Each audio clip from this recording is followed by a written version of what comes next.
Bem, amigos, Natan Lisboa Entrevista. Mais uma vez estou no Rio de Janeiro e agora continuando essa série de entrevistas com dubladores na segunda temporada. Hoje eu converso com Ronaldo Júlio. Ele me recebeu aqui no seu ateliê, onde ele dá curso de dublagem, curso de fotografia, e vamos falar um pouco sobre dublagem e um pouco da carreira dele.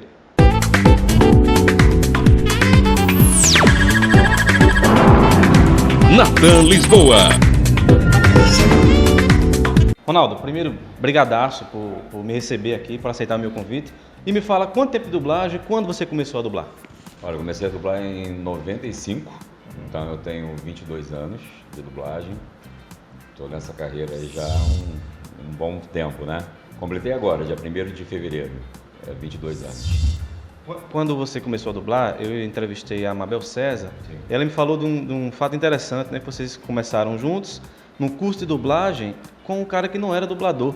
Cara, como é que vocês entraram nessa fria, véio? Como é que foi a experiência lá? Então, o que acontece, né? A gente não tinha na época, né, muitos cursos de dublagem como tem hoje. A gente não tinha tanta informação.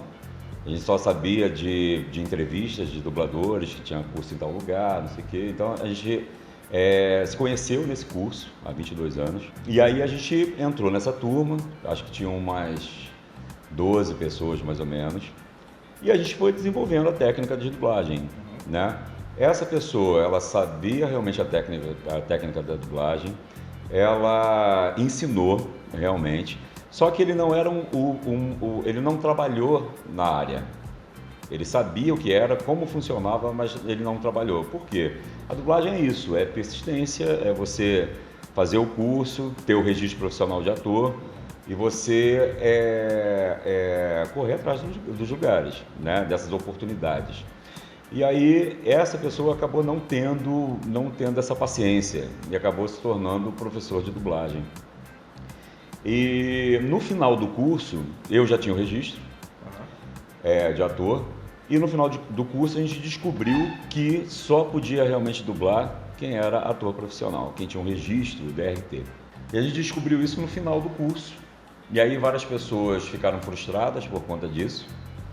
E aí eu segui, eu ajudei a Mabel no caso, né, porque é excelente dubladora desde o início. E ela diz isso para todo mundo e é verdade. A gente trabalhou junto, a gente conseguiu o registro. Depois de um primeiro momento de pânico, eu falei, é para ser atriz? Então vamos embora. E aí, com a ajuda do Ronaldo Júlio, que é dublador, e fez esse curso comigo, então a gente tem exatamente o mesmo tempo de profissão. Ele já era ator, ele falou, calma, eu te mostro o caminho das pedras, eu te ajudo, respira, que eu te ajudo. Ela se tornou atriz, depois ela foi trabalhando em teatro, em musicais e tudo, e desenvolvendo a técnica dela como dubladora, né? Então ela seguiu um caminho. Eu tive um caminho mais lento. Uma coisa que eu digo sempre, né, eu dou aula hoje, eu digo sempre para os meus alunos que não foi fácil naquela época para mim. Eu era um bom aluno, mas quando eu fui para o mercado, exatamente pela minha insegurança, eu acabei não tendo essa firmeza, né, E aí foi complicado para mim, porque eu digo mesmo para as pessoas hoje, que se fosse nos dias de hoje, com o número de pessoas que tem no mercado, com o número de pessoas que estão querendo entrar, né? Então você acaba realmente não tendo essa oportunidade. Eu tive a oportunidade porque era uma voz que precisava no mercado na época, só que a minha insegurança acabou me atrapalhando muito no início. E as coisas foram acontecendo, e a partir disso fui tomando, né, mais segurança, mais confiança em mim, e as coisas foram acontecendo no decorrer do tempo, né? Você fala aí em tom de voz, eu vou fazer duas perguntas. Você falou que sua voz é uma voz que precisava no mercado naquele momento e as coisas começaram a dar certo. Eu observo que os dubladores antigos ele tem um tom de voz mais grave, inclusive o seu é muito grave. É obrigatório ter uma voz bonita, aveludada para ser dublador, ou qualquer voz hoje pode ser dublador? Cara, qualquer voz pode ser usada na dublagem, até porque tem velho, novo, criança, tem uma série de personagens, né, nos filmes. Então, assim, como eu dou aula há muito tempo, então, assim, tem uma galera que chega no curso, porque tem uma voz bonita e aí coloca, né? Só que tem o tempo do outro. A dublagem é justamente isso, né? Assim, o tempo do outro. Então, se você tem uma voz bonita, mas você não tem ritmo, você não consegue dublar. Né? A dublagem ela é uma técnica que você vai aprendendo e você vai desenvolvendo ela. É como qualquer técnica na função de ator, né? Então, assim, esse que é o grande lance. As pessoas chegam lá e, porque eu não tenho voz de dublador. Você tem uma voz tal, sabe, uma grave, não sei o quê, e você trabalha muito. Mas é por conta de interpretação que as coisas vão se desenvolvendo. Se você tem uma boa leitura, se você tem uma boa interpretação, um bom entendimento da cena, é um prato cheio para ser dublador, entendeu? Porque você precisa disso, ritmo, precisa de interpretação, de entendimento. Aí sim as coisas funcionam para você. Ainda falando em voz, Ronaldo, você dublou o Carlton Banks, que eu acho que é o personagem mais famoso que você fez até hoje, né? Muito marcante, mas ele tem uma voz um pouco puxada para o agudo, né? Esse é um grande dia. A pequena Ashley indo estudar comigo na academia de Bel Air. Will, cheguei! Ei, os juízes gostaram dela. Eles gostaram muito dela mesmo. Eu não sei e nem quero saber. Desde que ela não tente ficar na minha cola. É difícil impressionar a mulherada quando sua irmãzinha está fazendo bolhas no seu leite. Quando você dublou, era a tua voz que era mais aguda ou você realmente jogou a voz para cima? E como é que funciona essa jogada de voz para cima, para baixo? Quem tem uma extensão de voz boa como você tem, por exemplo? É muito curioso, Natan, porque assim, quando eu fui chamado para fazer o teste do Carlton, né, essa nova série, né, eu tinha recém entrado na Herbert, e aí eu fui chamado para fazer esse teste. Quando eu cheguei lá, eu falei assim, não, tô de brincadeira comigo, né, porque como é que eu vou fazer essa voz, conseguir manter essa voz em vários episódios, que eu sabia que era uma série longa, uma série antiga, inclusive, naquela época já era uma série antiga, foi o início do Will Smith, né? E aí já era já tinha passado um tempo, foi um dos primeiros trabalhos do Will, alguma coisa assim. E aí, e só tinha fera na bancada. Era na época que a gente trabalhava todo mundo junto, que era maravilhoso, assim. Aprendi muito com essas pessoas da série, né? Manolo, Lauro Fabiano. Então tinha uma galera muito boa também que me ajudou bastante. E aí, quando eu fiz o teste, aquele teste despretensioso, porque eu achava que, assim, bom, se eu ganhar, vou me ferrar, né? Porque como é que eu vou colocar essa voz? No teste, eu coloquei a voz na cabeça, porque o grave realmente não cabia para o personagem, principalmente no início da série, onde o Alfonso Ribeiro, ele era mais jovem ainda. E aí colocava a voz na cabeça mais ainda. E o Alfonso Ribeiro E ele também é dublador. Isso. Exatamente, ele é dublador, e aí aquela facilidade com essas vozes todas, então assim, isso era bem difícil. E aí, rapaz, eu passei. E aí eu passei e eu fiquei super preocupado, porque eu não sabia o que fazer daquilo. Era uma oportunidade bacana, eu já estava já há 1 ano e pouco no mercado, eu tinha passado por várias coisas e aí essas coisas realmente fizeram com que eu tivesse mais segurança. Mas eu ia gravar na bancada com várias feras, né? Então, assim, isso também o psicológico mexeu muito por conta disso. Mas encarei, porque não tinha outro jeito, tinha que encarar mesmo. E aí coloquei a voz na cabeça, né? Então, quando eu coloco essa voz na cabeça, funciona para o personagem. Agora, o grande lance nessa época era realmente manter isso. Né? Você, de repente, fazer uma, 2, 3 frases lá no agudo, legal, é interessante. Você consegue fazer isso. Mas você manter um personagem e tudo. Então, os primeiros episódios dele, teve uma época até que eu assisti, realmente eu conseguia perceber essa diferença, sabe?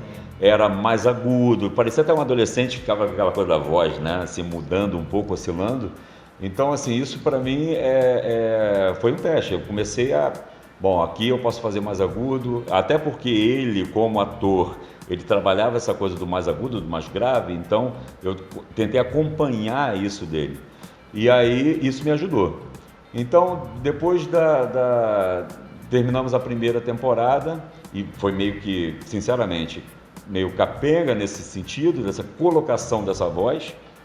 E aí, acho que a partir do segundo ano, a gente eu comecei a me apropriar, né, do personagem, e aí a coisa funcionou melhor. Eu tinha mais prazer, eu tinha vontade, era era bem bacana. Foi um personagem que realmente sou lembrado por ele, as pessoas gostam muito, pedem para eu fazer a voz, né? Até porque muitas pessoas não associam a minha voz mesmo falada, até mesmo por conta de outros personagens, à voz do Carlton.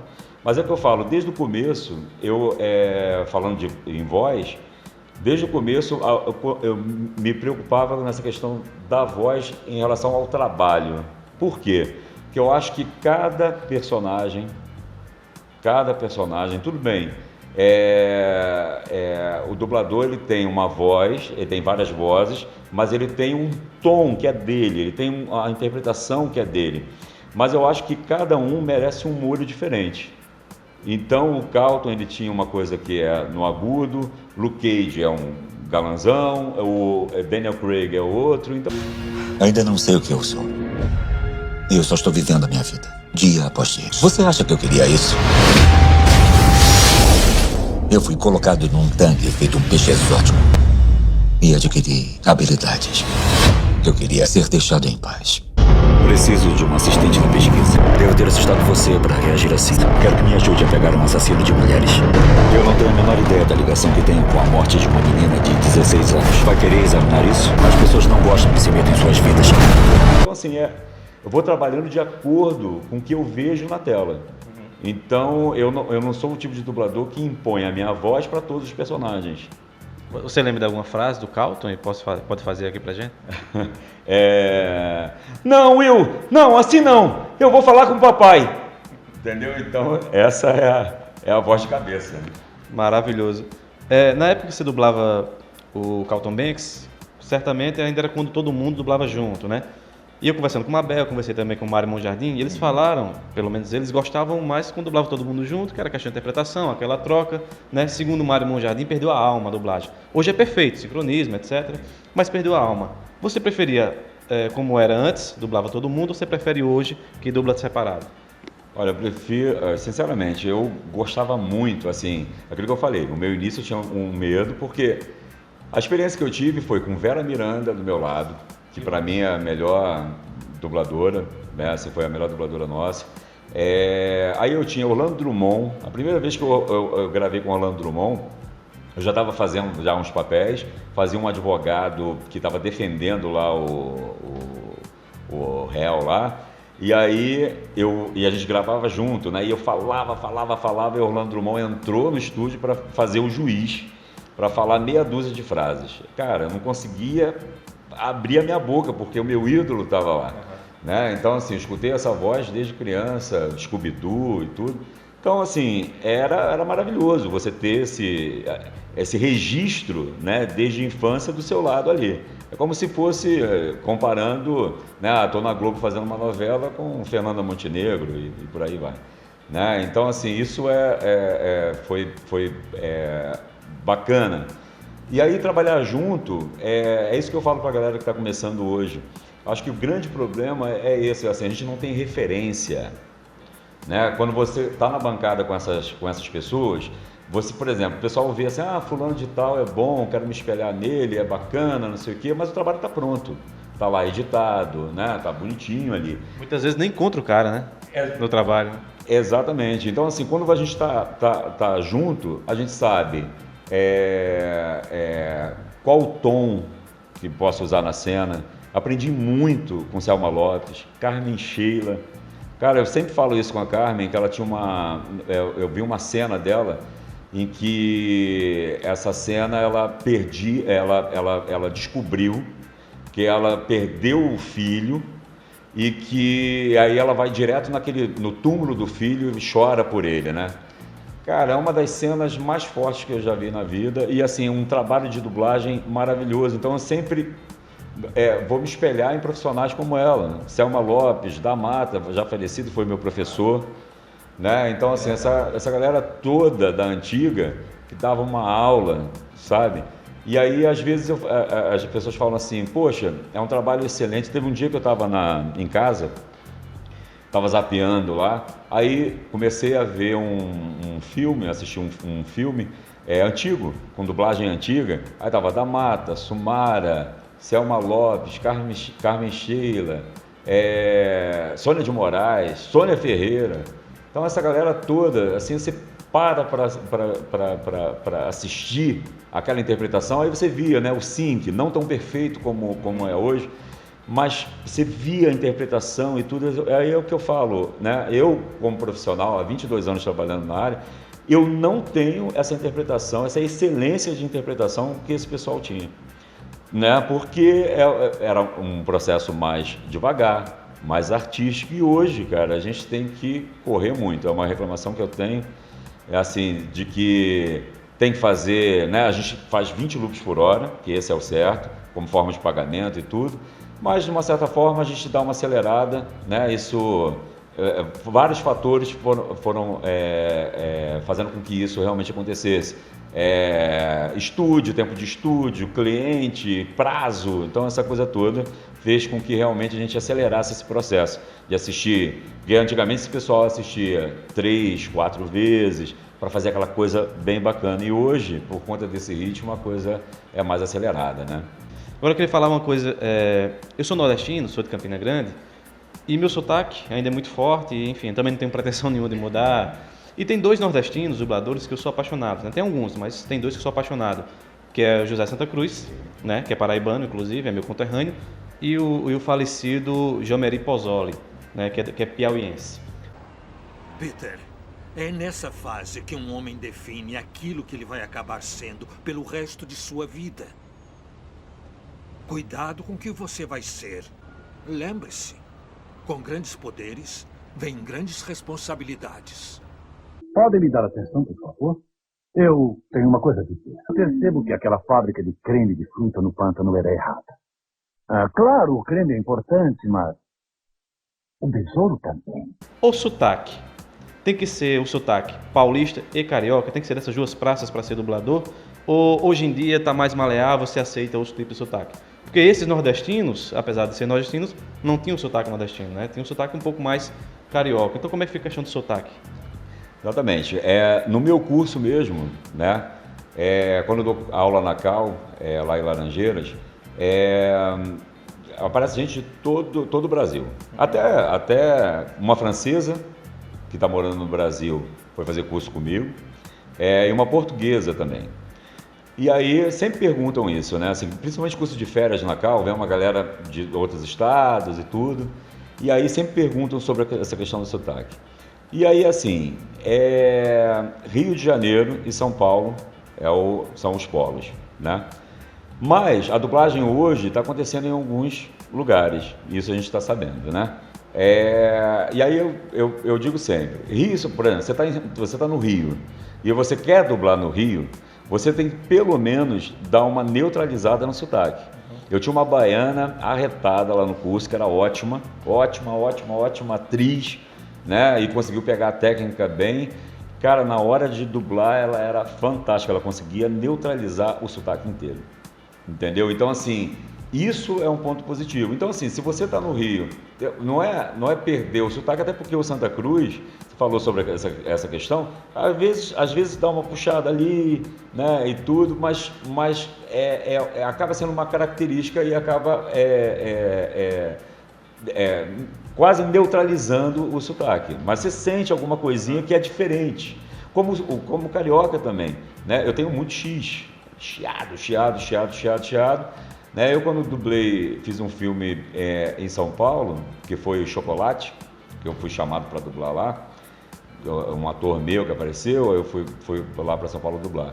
Então, assim, você sente essa diferença, né? Assim, não puxa tanto. E realmente, eu acho que eu, como dublador, tem que ter essa linguagem universal, né? Tem que ter o sotaque neutro, não é puxando pro ou paulista, ou carioca, ou isso, aquilo, né? Mas ter essa neutralidade na voz. Ronaldo, você dubla filme, seriado, animação, desenho animado. Tem grandes diferenças entre dublar cada tipo de trabalho? E o que é que você prefere mais? Atores reais ou desenho animado, por exemplo? Aqui no Rio, infelizmente, a gente faz pouco desenho, né? Eu não sei nem porquê, mas acho que ou eu faço pouco desenho, acho que de repente é isso, né? Porque geralmente a gente eu faço vilão, aí eu faço bandido, né? O cara mal, Dificilmente eu tenho um mocinho para dublar. Então, assim, eu gosto de tudo. Assim, no meu começo eu tinha uma dificuldade com o desenho. Essa dificuldade era justamente pela essa questão de colocação dessa voz, desse entendimento. Então, eu tinha uma voz muito mais grave do que eu tenho hoje. E aí eu comecei a desenvolver também essa voz, né, para ficar mais natural. Então, quando você coloca, para você realmente conseguir essa velocidade, você tem que botar um tonzinho mais lá em cima para que você corra, né, para que você tenha essa aceleração. Então, aí o desenho depois virou meu xodó. Comecei a fazer bichos quase vestidos, eu fiz as Trapalhadas de Flapjack, que eu fiz o Capitão Falange. Acabei de lembrar de uma. Mas antes eu tenho que usar o balde. Não se pergunta isso a um homem.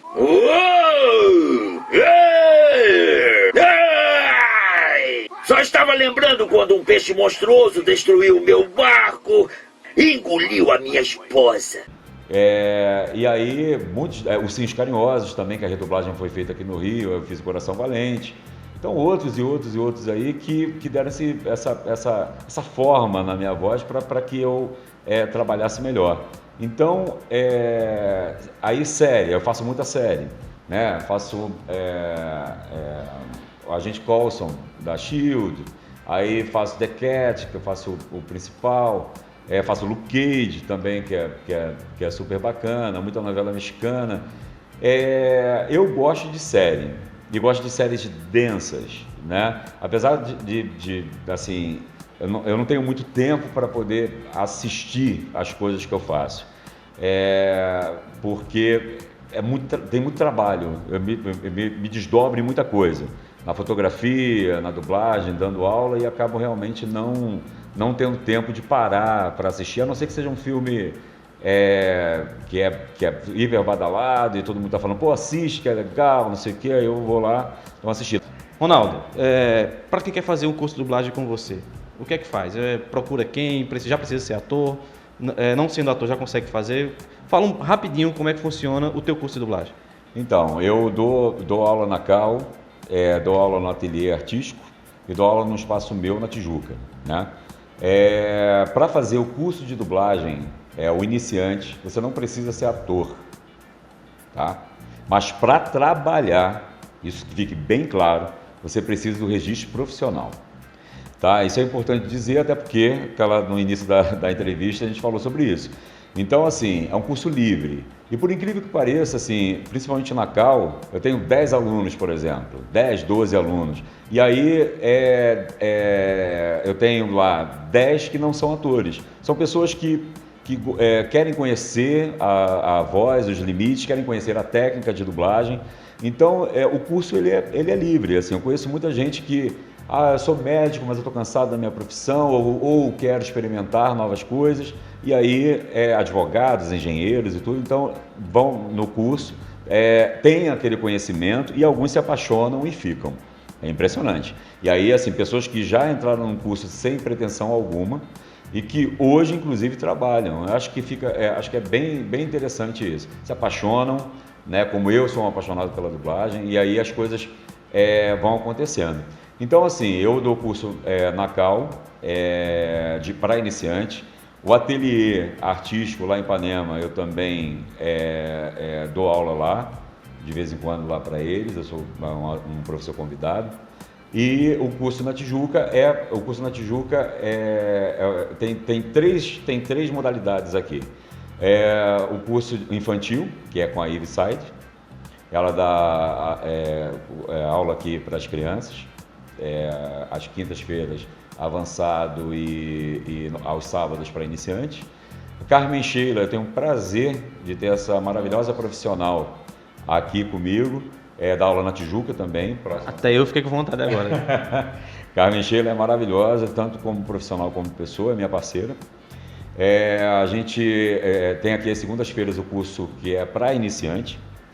E aí eu dou aula às quartas-feiras e sábados, que é o curso avançado, que é para uma galera que já já fez aula de dublagem comigo ou com alguém, com qualquer outra pessoa, que quer aprimorar a técnica. Então, por isso um curso avançado.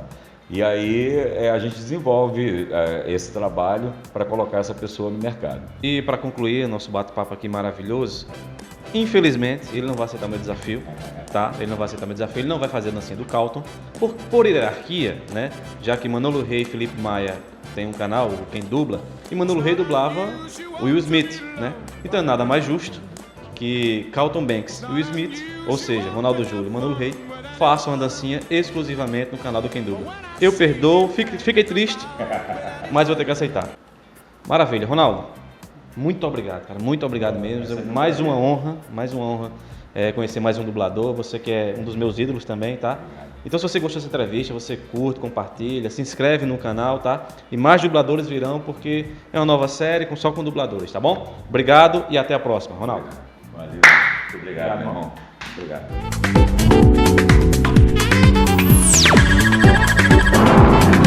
Natan Lisboa.